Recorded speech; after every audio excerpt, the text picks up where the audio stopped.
Hello and welcome to another episode of Great Women in Compliance. I am Hemma Lomax and my co-host is Lisa Fine, and we are sponsored by Corporate Compliance Insights. Today, my guest is Lynette Buebird, and I'm so happy to introduce you to her. Not only is she a trainer at Mind, the UK's leading mental health charity, she's also a mental health first aid instructor with Mental Health First Aid England, and she happens to be my cousin. Lynette brings together a rich background in law, psychology, and education to help organisations go beyond box ticking compliance and truly embrace mental health and neurodiversity. As a trainer with Mind, she's changing the way companies think about inclusion, one workplace at a time. Lynette, welcome to Great Women in Compliance. I'm so happy to have you here today. Thank you. I'm so excited to be here.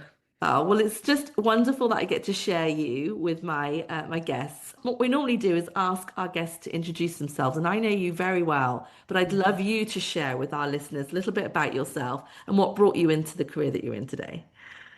So, I'm quite an empath, as you know, and I really feel people and I feel the sense of justice and fairness. So, I think the career that I'm in at the moment has been a build-up from actually wanting people to empower them, to empower other people to feel that sense of power over their own mental health and their own well-being, and give them the right tools to be able to do that. Because I think it's really difficult, isn't it, to be able to take care of yourself if you don't know how.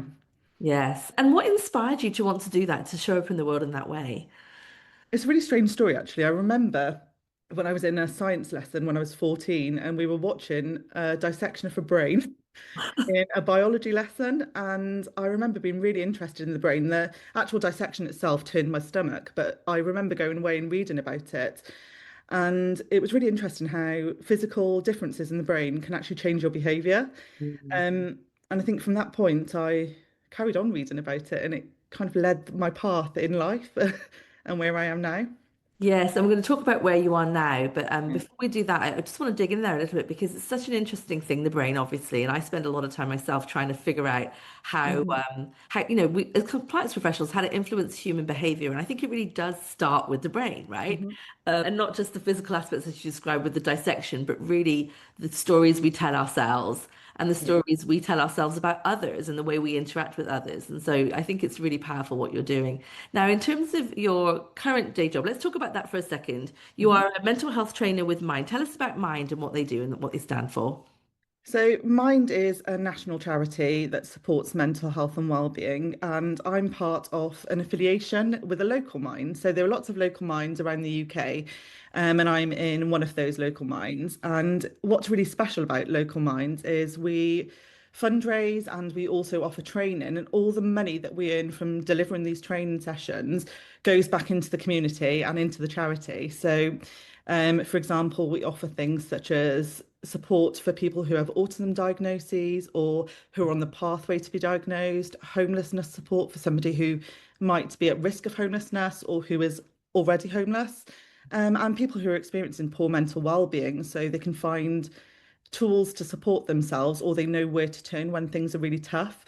But also organisations, we support a lot of organisations in supporting their staff or themselves, so they can get the most out of staff and they can support them in the best possible way. That's very important. And so you're a lot of the people that you train are actually in corporate organizations, is that right? Yeah, there's a lot of organisations, such as the councils, we train schools, we train loads of different organisations, and typically a lot of HR professionals, because I think it's really important that they know what to do to feed back down to staff that they're in charge of. Yeah. And are these corporations coming to you out of an obligation? Like, is it part of a legal obligation that they should provide this training? Like, why are they coming to Mind to get this training for their employees? So, no, it's not a legal obligation. However, I think more organisations now are seeing the importance of actually supporting mental health and well-being. It improves things such as staff turnover, staff are more efficient, there's less sick days taken. So actually, it's in the organisation's benefits to have these training sessions and to think about mental well-being. But also, I think we cater training sessions to whatever the need is within that organisation at that point in time. So you can come to us and say, right, okay, this is something that we're struggling with at the moment, or our staff are struggling with. Help us, and we can design bespoke packages to support that, which I think is really helpful.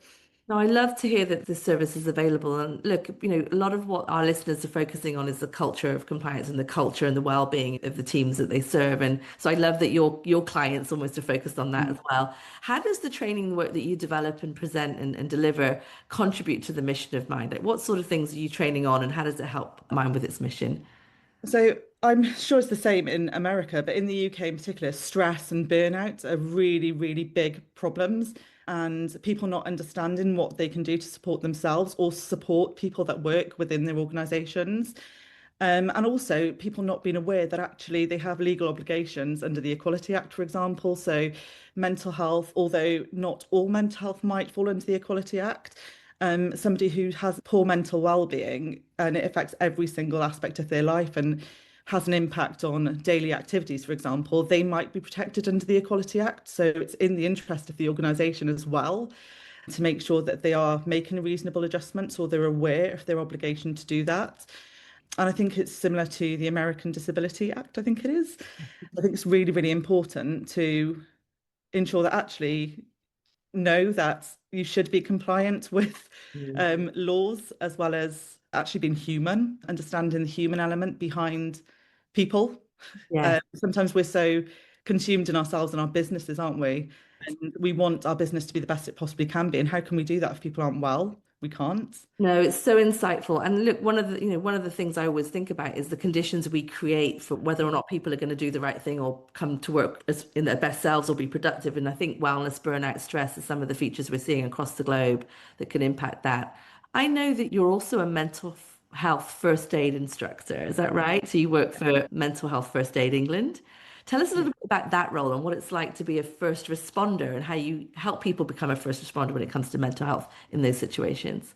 So, mental health first aid, I think, is a relatively new thing that's coming about into organisations. And a lot of organisations in the UK in particular have mental health first aiders now. And I think it's important that they do. And the role of the mental health first aider is ensuring that we respond before somebody's in crisis. So, we learn to spot signs. We can see whether somebody seems like they're struggling. Could it be a mental health problem? If it could be, what support could be put in place before we have high levels of sickness, before somebody's at a stage where it's really, really difficult to bring themselves back. And I think it's really, really important to learn within organisations what mental health actually is. A lot of people think of mental health as a negative thing, but we all have it. Every single person has mental health, whether it's good, whether it's poor, whether they have a mental health disorder. So actually understanding how to keep yourself well and what to do when you're not very well is really important. And a really nice analogy I like to use is the bridge analogy. So, like, if we see a crack in a bridge, we wouldn't leave it, would we? Mhm. Because it would collapse. When we see cracks in people, when we see people becoming unwell, sometimes we do leave it. But why do we leave it? Because that person's actually going to break as well, aren't they? They're not going to be able to heal themselves without the support put in place. That's right. And it's just such a good point you make because the sad fact is that we are very individualistic in some ways, right? And we do think it's not for us to intervene. And so what would you say to the people that would be thinking right now, well, hold on, I'm not a mental health professional. Why would I be the one to help? What do you teach when it comes to being a mental health first aider that's different from being a mental health Yeah. professional? And I think that's the important point, isn't it? You're not actually a medically trained person. However, you're trained in looking for signs and having signposting. So you could say to somebody, oh, I've noticed that you may not be feeling okay. I've noticed that you're late quite a lot of the time, or I've noticed you're not as efficient or as productive. Is everything okay? And I think it's just asking those really basic, simple questions because sometimes that's all somebody needs for you to say, are you okay? And they feel, actually, I can say, no, I'm not okay, or yes, I'm okay, but I'm struggling a little bit with this. Whereas if you're in an organization where it's not seen as okay to say, no, I'm not okay at this moment in time, then actually it leads to people taking sick days. It leads to people maybe wanting to quit their jobs or turning up late, or when they are in work, not being able to focus and not being as efficient as they should be, which then leads to performance plans, which can then lead to big spirals of loads of different mental health issues, as well as like physical health issues, because there's a big correlation between your mental and your physical health. Mm. And again, we don't ignore physical ailments, do we? So, for example, if you couldn't get out of bed because you had a really painful leg and you couldn't walk, what would you do? Go and see a medical professional. If you can't get out of bed because you're feeling really rubbish one day, sometimes we just ignore that and we think, well, actually, it's just I'm a bit tired. Maybe I'll feel okay tomorrow, and we just leave it and leave it and leave it. But actually, the longer you leave it, the harder it is to get back. No, that's right. That's right. And again, there's two elements that you've covered. There's looking after yourself and recognizing the signs in yourselves, and then there's the being able to recognize the signs in others. I think that both of Yes. those are such important parts of what you're doing. Really important work by Mind there to bring awareness to those things. Yeah. Again, for the compliance professionals in the audience, we also know that those sorts of conditions can create compliance problems as well, right? Yes, People definitely. aren't making the best decisions they could be making, even if they are showing up and productive. And so we're definitely looking out for not just bad behavior, but just mistakes can take place. And I Um, think if you're tired, yeah, mistakes do happen, don't they? And that's if you're right. feeling really rubbish and you're not focusing and you're not concentrating, it's really easy to slip up and make a mistake. And that mistake could be a really big thing, couldn't it? But Yeah. actually, if you make sure that people are well enough not to make these little mistakes, it is actually okay then. It makes it That's better. right. Right. And you kind of hinted at this concept of psychological safety, this ability to talk Yes, when you're not definitely. ready and not well. And I like the point you make about the mistakes. Oftentimes we create environments, even inadvertently, where people do not feel comfortable admitting to Mhm. mistakes. What's your experience there, and what advice would you give to listeners that are in these situations where they have to try to increase psychological safety, but trust is low?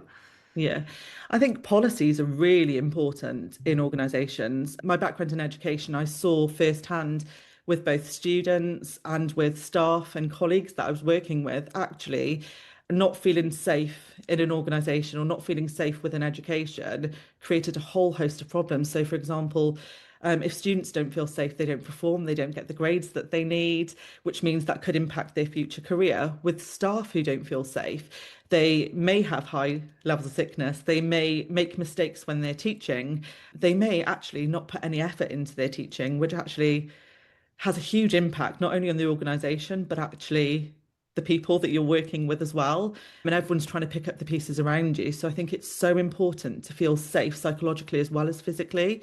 And the best way to do that is having these policies in place, isn't it? I think.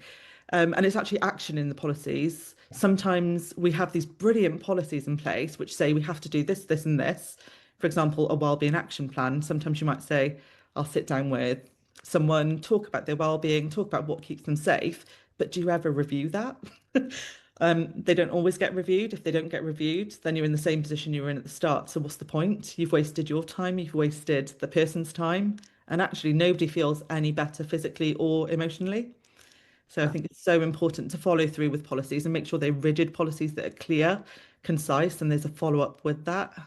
Yeah, so it's so important as part of the human first approach that you Mhm. mentioned. It's like I agree, policies, couldn't disagree. Policies are a great tool, but if we don't operationalize our best intentions Yeah, in facts, if we haven't got a culture of following the policy, seeing through, and as you said, making sure it's fit for purpose by reviewing it on a cadence, yeah, we're in trouble. Actually, it could maybe even do more harm than good if you yes, don't definitely. have policies in place and implemented. No, I agree with you. Now, another part of your human first approach, I know, is looking at neurodiversity in the workplace. Mhm. This is another, topic close to my heart because it's something we don't talk about very much. Or it's starting to come into the parlance, but we're still not really understanding what neurodiversity is, what it Yeah. means, and how it can show up at work. So, can you give us a little bit of a background on neurodiversity and how that shows Yeah. up? And I think the terminology is really interesting, isn't it? Yeah. Because neurodiversity, every human's neurodiverse, aren't they? Every single person's brain is different. It's a fact. It's just what it is. But when somebody's neurodivergent, that's where the differences lie. So they might have a common thing that isn't the norm. Mm. So, for example, stims that they might have potentially. And actually, when we're thinking about people that we work with, a lot of people are neurodivergent. They may not be open about it, they may not know they're neurodivergent, or they may know, but they don't disclose it. But I think it's really, really important that we are aware and what to do to support these people because actually it's it can cause a lot of problems in terms of well-being, physical and mental well-being, if we're not aware of what to do to support people. So, for example, reasonable adjustments might need to be made to make employment easier for somebody who's neurodivergent. So, for example, working from home rather than a busy office to get more out of a staff member. So, yeah, I think it's really important to be aware of that, isn't it? And how have you seen your clients or the people that you train implementing this advice? I mean, how do we actually show up and make the assessments we need to and make sure that people are aware that we're willing to make those accommodations and what those accommodations might be? I think the biggest thing that we need to do is actually educate people on what neurodivergence is, first of all, because a lot of people don't know what it is. And if they do know what it is, they might have a media coloured view of what neurodivergence is rather than the reality. Because if you've met a neurodivergent person, you've only met one neurodivergent person. Every single person's different. They're not going to be the same. So you can't say, well, actually, I've done this for one person, so I'm going to do this for you as well. It's not going to work. You need to work individually and think, right, okay, yes, that might have helped someone else. It might help this person, but I need to ask them what they need from me, which is really, really important. And again, in terms of the legalities, even if a person doesn't class themselves as disabled when they're neurodivergent, they can still be classified as disabled. So they're protected under the Equality Act. So I think that's, again, important from a legal standpoint to make these reasonable adjustments and to also protect our staff members. We want them to feel safe. We want them to feel happy and we want them to feel like they're in a place where they can be themselves and bring their whole selves to the work environment.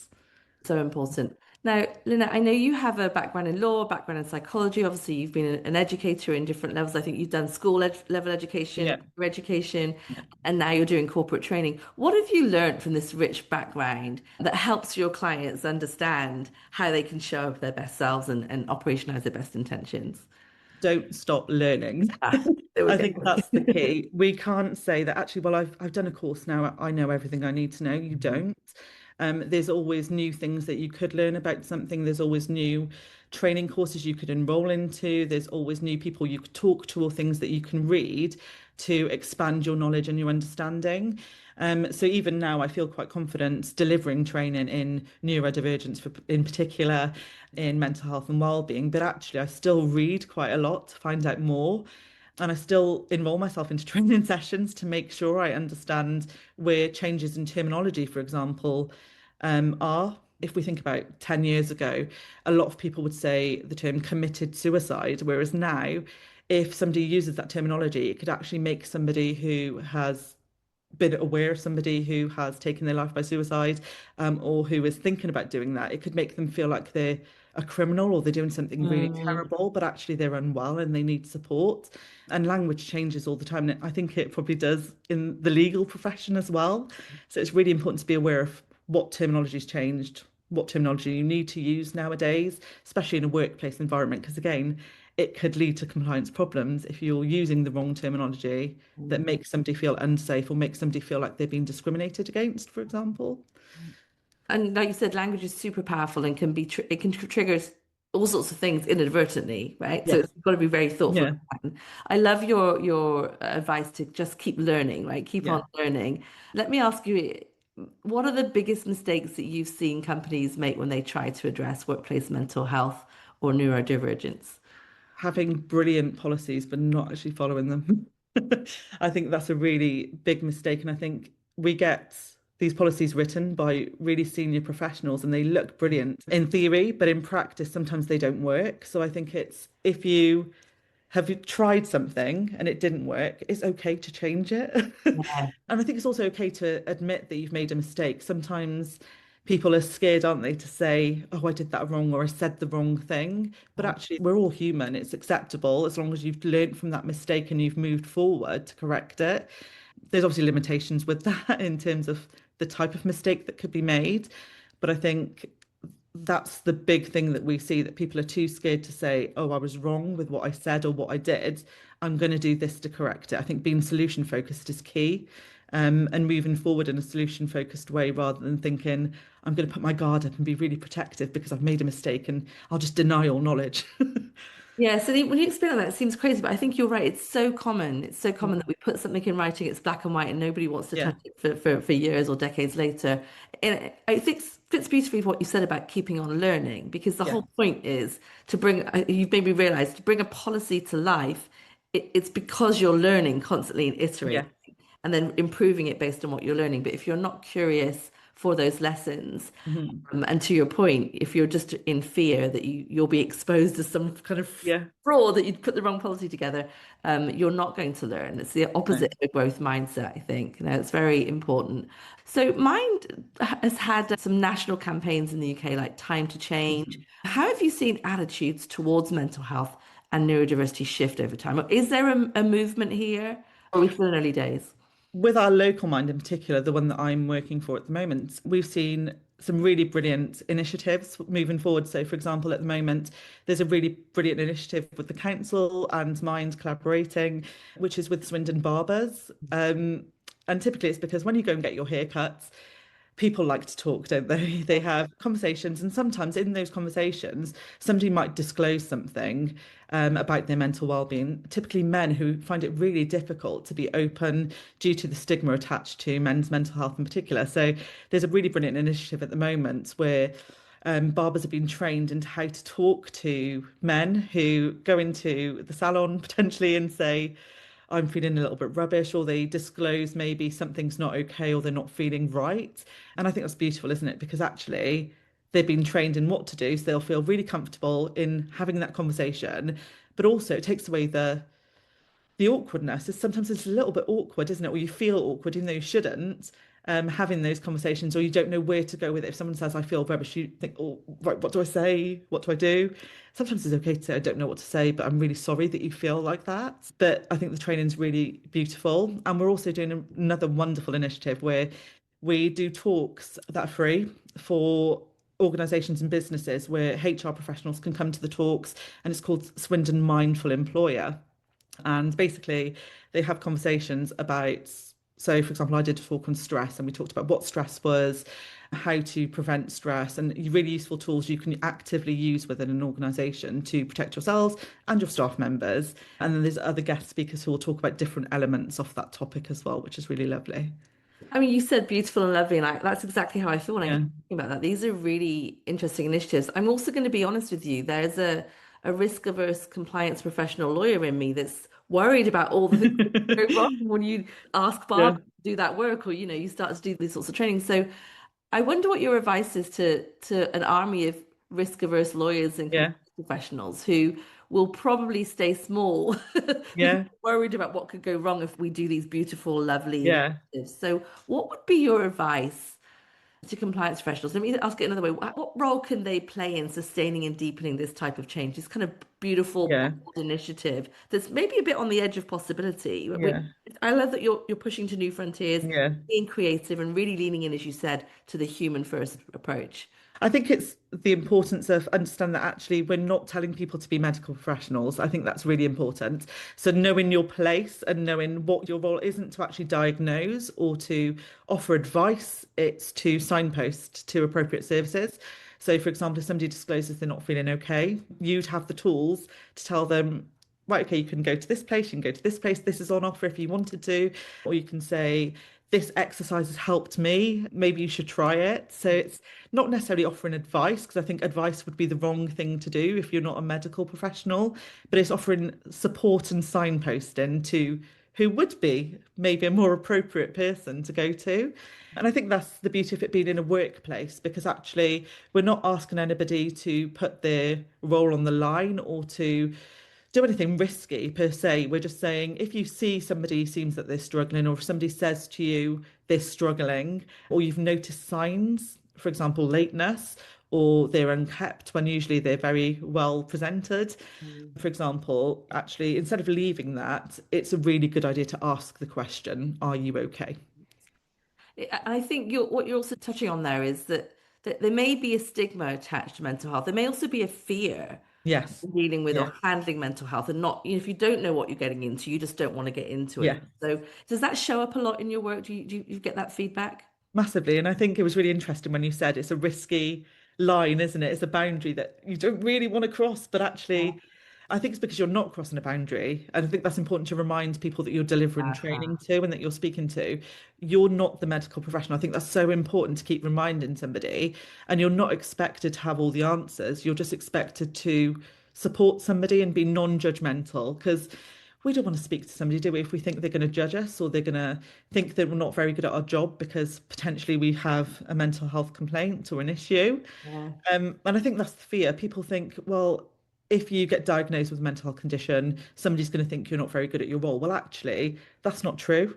And I think that's what the role is of people like myself, is to coach people who haven't experienced mental health problems or who have, to understand that mental health isn't something to be afraid of because we all have it and it's okay. It's kind of on a continuum, isn't it? So you might have days where you feel really, really good, but you also have days where you feel really, really rubbish. It only becomes a problem if you're feeling really bad more of the time. And there are things that you can do to actively get yourself back into that good place again, whether it be speaking to a medical professional or whether you try things like identifying your stresses and thinking, what can I actively do to lessen that stress at that time? Yeah. And as you say, there are answers there. There are practical Yeah, answers that are, not crossing the boundary of trying to be a mental health professional, but also well within our reach, well yeah, within our power to support one another and again, yeah. make sure you're okay yourself.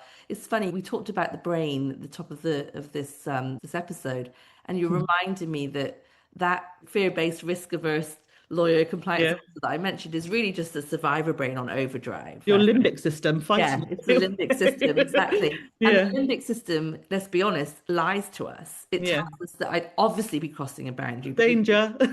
yeah, but your point is correct. Like, Yeah, actually, you're right. There is a boundary to be worried about, but it is humanly possible to not go to the boundary, right? And yeah, there's a space between doing nothing and being out of the picture altogether and crossing a boundary that's quite helpful. And this yeah, is what yeah. excites me about what you do because a lot of what I try to do in my compliance work, I know others do that listening on the call, is this idea of allyship and active bystandership, Mhm. making sure that you're not only aware of yourself and educating yourself, not only making accommodations and conditions that are good for your colleagues, but also intervening when you see somebody else that's not doing that, right? So Yeah, creating a culture for everyone where we don't accept certain things and we don't tolerate certain behaviors yeah, with a kind of hashtag not on my watch.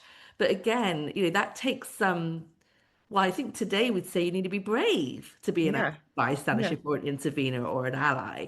And I like what you're doing because you're dismantling that and saying, actually, you ought to be brave not to do something because it's so Mhm. within our reach if we're willing to learn from trainers like you. Yeah, Is that fair?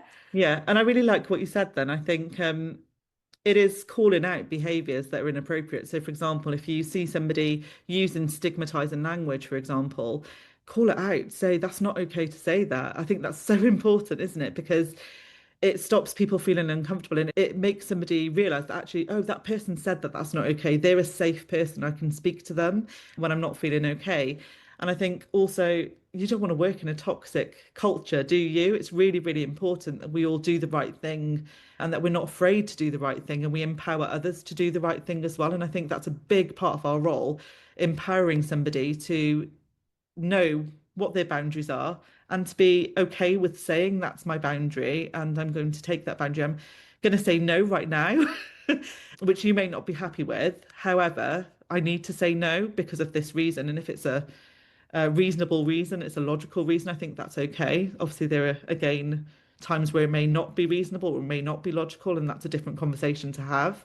But knowing to call out behaviours that aren't acceptable, I think that's so important, and having your boundaries really clear. I Yes, think as an yes. employer, that's important, isn't it, too? If you're employing somebody and they're employed for a certain role, you have to have boundaries and you have to say to them, this is what you're expected to do. You wouldn't expect them to deviate from that, really, would you? So it's the same with mental health, that actually our expectation is that all employers do support people with their mental health, just as they would with physical health. It's Right. equal footing, completely Right. equal. And again, this is why I wanted to have you as a guest because it's so aligned with what we do as compliance professionals. I mean, Yeah, you are effectively helping people influence behaviors, make better decisions, and create the conditions where others can do the same. And I think that's where we all need to be pushing towards. Like, what can we yeah, do? What is it within our power to set boundaries, enforce boundaries as a culture?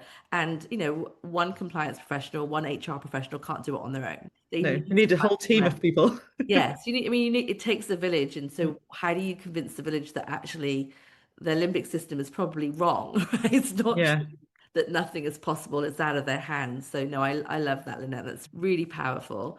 Gosh, I could ask you so many questions. Let me ask you, let's get a little bit personal. We are actually at the top of the call what inspired you, and we didn't really talk much about your background in law and Yeah, psychology. But can you tell me what keeps you motivated in this work? Because while it feels so enlightening, and you like you said, you're empowering other people, it's work, right? It's like yeah, hard to persuade people they've got this yeah. power. So what keeps you motivated personally in this work? I think so. You're aware of this story, and the listeners won't be aware, but I lost a best friend to suicides about 6 years ago now. And I think at the time I knew about mental health. I knew maybe the signs and symptoms of having poor mental health and well-being, but I didn't know that actually some signs can be really, really discreet. Sometimes you think there are no signs, but actually there are little insights. So, for example, in personal lives, we might have a really good friendship with someone and we might think, oh, they're just really busy, they can't talk to us, or they may cancel plans, and we think, oh, that's fine, they're just really busy. But actually, that's a really big indicator that somebody may be struggling, not replying to text messages. And again, it's something generic sometimes, isn't it? Someone might just be really bad at replying, but were they good before?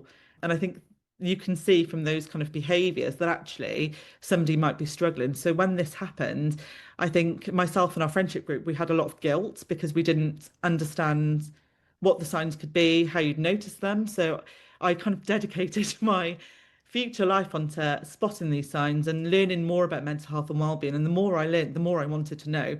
And the more I wanted to know, the more I wanted to tell people. So I think that's what's inspired the journey. But then also I've had this love of law, and I think that's because of you, Hemma, because we grew up watching you and seeing your love and your passion and your desire to do the careers that you've done. So I think that was always like a side point as well, where I really wanted to know more. So it kind of aided both of the careers that I went into at the same time. And I've toyed between the two my entire life. But I think they come hand in hand, don't they? The psychology elements, the legal elements, I think you can't have one without the other. They go hand in hand. So it's just being aware of both and keeping on top of understanding both and learning about both.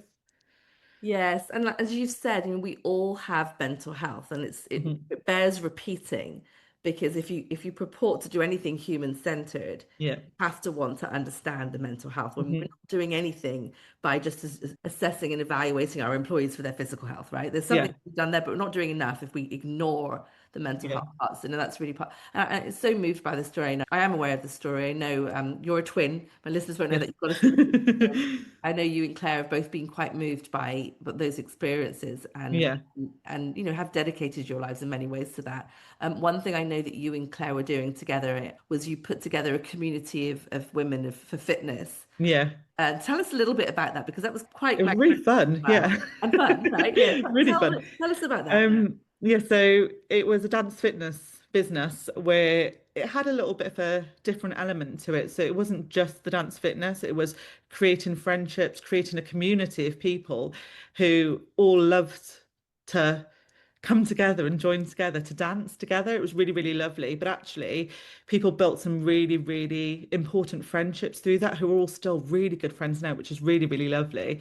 And it was organising events together so people could actually see each other outside of work hours. Because actually, when you're working every single day, sometimes you don't have the energy to go out with other people, do you? So it was having those 2 days a week where you could go and dance, let your hair down and actually let off some steam and talk to people about how you're feeling. And what we found through the dance fitness organisation was that actually people were willing to talk about their mental health and well-being because it was safe. And I think that element of psychological safety was there. And it led to these beautiful friendships, and everyone's still really good friends. And I think it was more than a business to Claire in particular. I think she really, really was fully immersed into it and it became her life.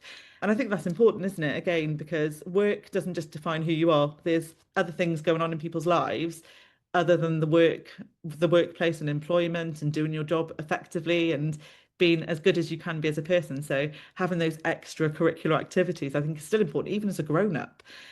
And I think that's really important. And something else that I kind of take away from the work that I'm doing is going into any kind of situation and every person you meet, just having that understanding that every single person that you probably meet has some kind of trauma. Everyone has gone through some kind of trauma in their life. And if you go in with that trauma-informed approach and you just assume that everybody you talk to and that you encounter has trauma, sometimes you are more empathetic towards them. And that empathy makes all the difference, doesn't it, in how you handle a person or a situation and how you talk to somebody. If you're an empathetic person, I think somebody feels safe within your presence, don't they? Yes, and there's no greater gift you can give to the world than to show up in the No. world. Empathy, compassion, Yeah. curiosity, kindness. No, so powerful. And I love that you shared that story because I think both you and Claire are obviously deeply impacted by the loss of our friend, right? I Yes. understand Yeah, that. You definitely. both find ways to give back to the world in light of what you Yeah. learned from that experience in different ways, actually. And I love the fact Yeah. that you actually covered the gamut of what you can do at work, what you can do in education, what you can do Yeah. at school, what you can do outside of work. Yeah. And what I think is quite funny is such different careers, dance, fitness, compared to like higher education. They're That's so different, aren't they? But I think yes. having different enjoyments and different things, everybody has different things they enjoy, don't they? So it's important that actually, if you do what you love as a job, then you barely feel like you're working. Very true, number one, but also it just shows the various ways in which you can make a difference in this Mhm. space, right? When it comes to being human-centered. So, gosh, yeah, you got me very moving. I do think I'm very proud of you both where you're showing up, but also I think it's some great lessons for all of us to just find your power there, right? And you Yeah, just have to be, you don't have to be so brave, just find some way that you can give back. And I think that's what you're doing there magnificently. And again, in any organization, there are many different ways to serve the people we serve, right? And yeah, create definitely. community, to your point, create psychologically safe spaces. From an organization that maybe is starting from scratch or just beginning to think about what they can do, what's one action you would say they could take this month to be more inclusive, to be more prepared to create the conditions where everyone can thrive? I think it's ensuring that you do have psychological safety in your workplace. So it could be even surveying members of staff anonymously to find out what are their main concerns, what are their hopes within an organisation, what are their goals, and seeing if they align. So everybody might have different goals or different ambitions, but actually, do they have the same fears within your organisation? And what can you do about those fears to make people feel safer within the organisation? And I think if you don't know very much about mental health and well-being, find somebody like Mind who you can hire to deliver training to empower you to feel more confident with people's mental health and well-being, or even to put tools within your organization to support somebody who may be struggling. Having a good employee assistance scheme, I think, is really, really important. So if somebody is struggling and they don't want to speak to you, they know that there's someone anonymously they can contact. So those are really good starting points. But I think psychological safety is key in any organisation because you're not going to get anything out of your staff if they don't feel safe. And again, if your Olympic system's saying, yes, yes, it's harder to do nothing, I Yeah. think, than it And I is. think also reminding yourself that actually you might find something really, really easy and you might be really okay with the situation that's happening, but someone else might find that really, really tricky. So it's being aware, why do they find this tricky? What can we actively do about this? And if you're doing that, amazing. If you're not, maybe that's something you need to look at. Yeah, no, I love that. I love that. Yeah. Don't use yourself as the reference point for what's okay. Yeah. Yeah. Be curious as to how that might be impacting others. No, wonderful advice. Where can our listeners learn more about Mind, Mental Health First Aid England, or you? The website. So we have a website with lots of signposting on lots of great organisations, which I'll give you a link to that you can put Mhm. onto the podcast. I think also Mental Health First Aid England, they've got a really brilliant website with a whole host of literature on there in terms of training that can be done in organisations that can support. But I think finding, if you're in the UK, finding your local Mind is really, really key because they all deliver training and it's a really reasonable price, just as a shameless plug. So I think it's finding those organisations and actually all the money you spend on this training goes back into the charity. It's not used for lavish holidays or anything like that. It's actually used to support your community.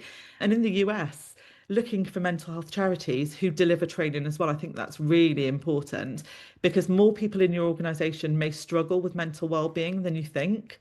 And they may be taking that load home without you even realising. But if you support them with that, you're going to get more out of them anyway. So why not help them and have more productive workforce? at the same time. Amen. Why not? Amen. Glad to hear it. Well, look, Lynette, thank you so much for joining me today and for sharing all these beautiful insights and stories with our listeners. Love to have you back to talk more about what you're doing, but very proud of you. Thank you. Very inspired by you, and I hope our listeners will reach out and find out more about what you're doing and what Mind can do for their companies in the UK. Thank you. Thank you for having me. Of course. Compliance Podcast Network. Start your mornings with daily compliance news, quick, sharp updates on the top compliance and ethics stories in under 5 minutes every morning in Compliance Podcast Network. Because compliance never sleeps. Need practical advice fast? Check out Compliance Tip of the Day. One actionable idea to level up your program. Short and sweet. Every day on Compliance Podcast Network. Got 10 minutes? We've got the week's top 10 stories. 10 for 10 brings you the big compliance headlines. Fast, fun, and focused. Every Saturday on Compliance Podcast Network. And don't miss the Sunday Book Review, where compliance meets culture through must-read books and big ideas every Sunday in Compliance Podcast Network. Whether you're in the office, on a walk, or commuting, stay smart, stay ethical, stay tuned. Only on the Compliance Podcast Network. Available wherever you listen to podcasts.